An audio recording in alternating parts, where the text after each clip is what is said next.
The Serbian people have a word called Inat. It is complicated to understand, but it can be equated to defiance or proving the doubters wrong. The bigger the obstacle, the bigger the fight. This spirit comes out in many areas: science, religion, war, community. In science, it is popularized by Nikola Tesla. Through wartime, the people have consistently found ways to protect themselves and fight back. For religion, we have Saint Sava. The community aspect has materialized through many generations. Today, we will show you our trip to Beograd, or Belgrade, Serbia, and show you how no matter what forces rise up against the city and its people, the spirit of Inat never goes away.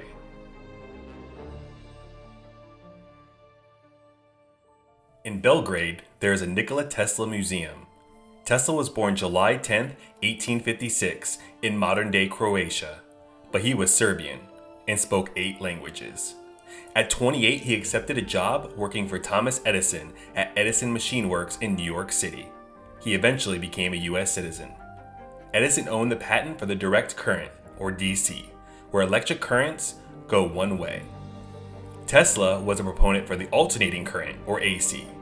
Edison never gave Tesla the opportunity to put his AC designs into production due to the money Edison was making on the DC products, so Tesla quit after 6 months to form his own company. Unfortunately, his company folded and his investors took his patents, leaving Tesla to make money by digging ditches. Nikola landed a job with Westinghouse Electric, and they fought against Thomas Edison. To disprove the AC currents, Edison went as far as electrocuting animals, including an elephant. Westinghouse was given the rights to build a plant at Niagara Falls, which powered part of New York City. Tesla came up with the idea for radio, but his lab caught on fire and he lost his research, and also never filed for formal patents. Another inventor, Marconi, took advantage of this and beat Tesla to market. Using some of Tesla's patents and funding from Thomas Edison, Marconi developed radio, which resulted in Marconi winning the Nobel Peace Prize in physics. Even after that setback, Tesla's work still lives today. AC is a form of electric current that we use today in our homes, for things such as appliances and televisions. The Nikola Tesla Museum in Belgrade was open to the public on October 20th, 1955. In Serbia, there are board games in his honor, and he is on the 100-dinar bill. A statue of him is outside the University of Belgrade. Outside of Belgrade, his legacy lives on as he is a namesake for Tesla, the company that uses his design of AC currents to power their vehicles.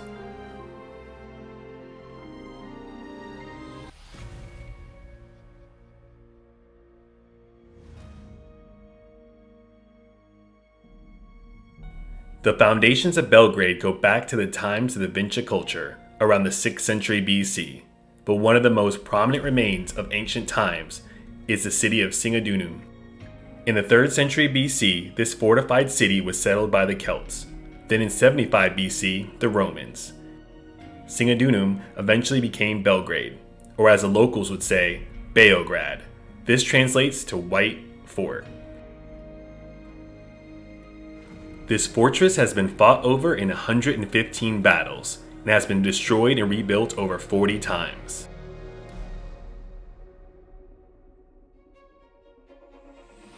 This Serbia Military Museum was founded in 1878.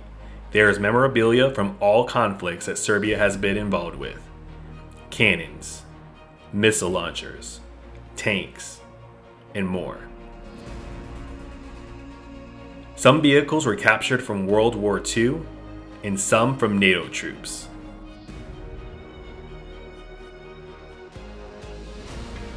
There is an S-125 Neva surface-to-air missile. The Yugoslav army used it to shoot down an F-117 Nighthawk stealth attack aircraft in 1999 during the Kosovo War. This was the only stealth airplane to ever get shot down in history.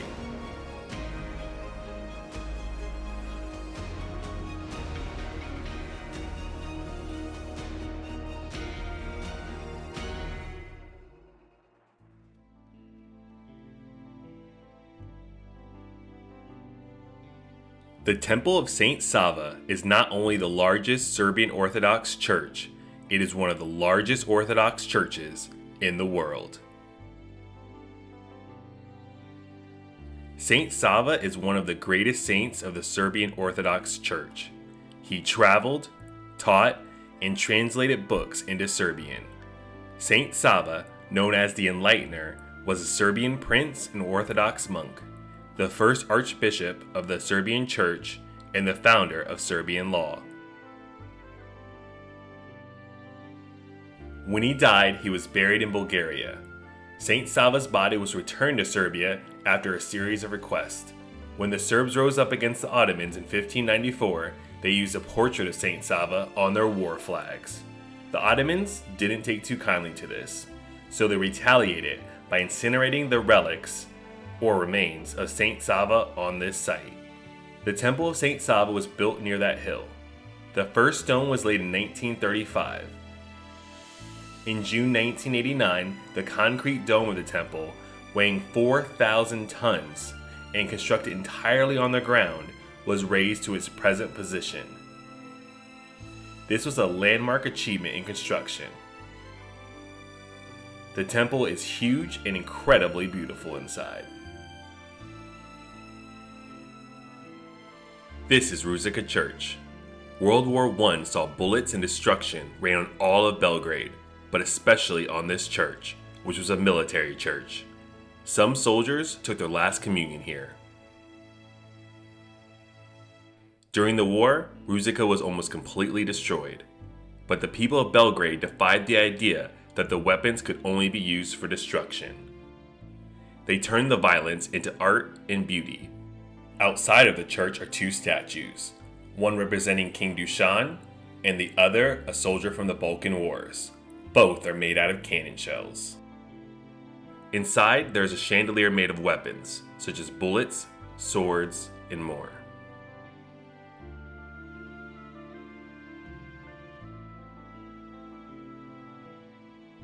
St. Petka's Church was named after a Serbian saint.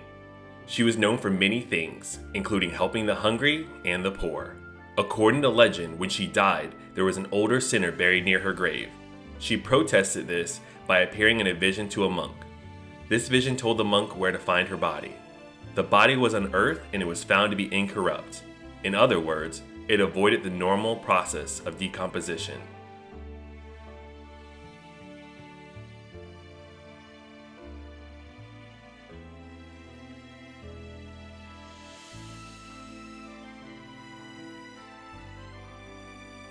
This church also contains a holy spring that provides holy water. Inside, its walls are covered in beautiful mosaics.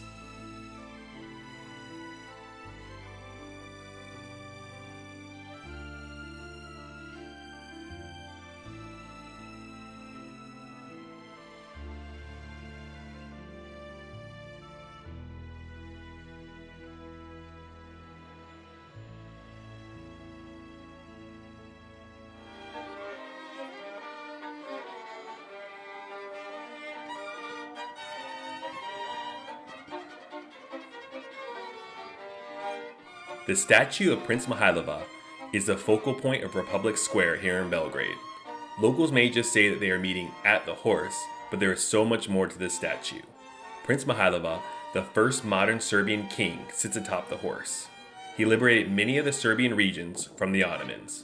The prince is pointing towards Old Serbia, an area not yet liberated at the time. The names of the city he helped liberate are carved on the plates of the pedestal. The street named after him, Knez Mihailova, is a very popular pedestrian area.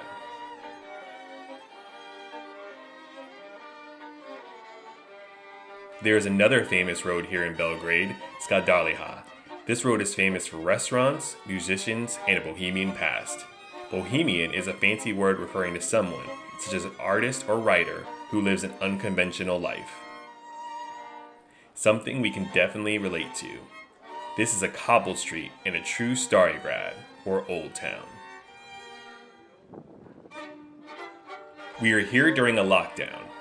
Many restaurants are closed for the week, but that does not stop the people of Belgrade from going out, walking the streets, embracing friends. Their spirit is too strong. Their community is too important.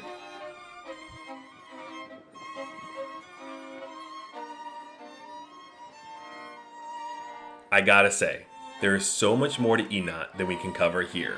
But in our short time in Beograd, we learned so much about the Serbian people and how they defied the odds. How they overcame obstacles to become successful. How in the end, they were victorious. Nikola Tesla was a genius whose legacy lives on today, all over the world. The chandeliers made from weapons of war are truly unique. The Temple of St. Sava is one of the most impressive structures that we have ever seen. The energy of the city and the people was amazing to experience. Never tell the people of Belgrade the odds, or you will soon see how they can be defied. This is WITY Travels. What could possibly be next?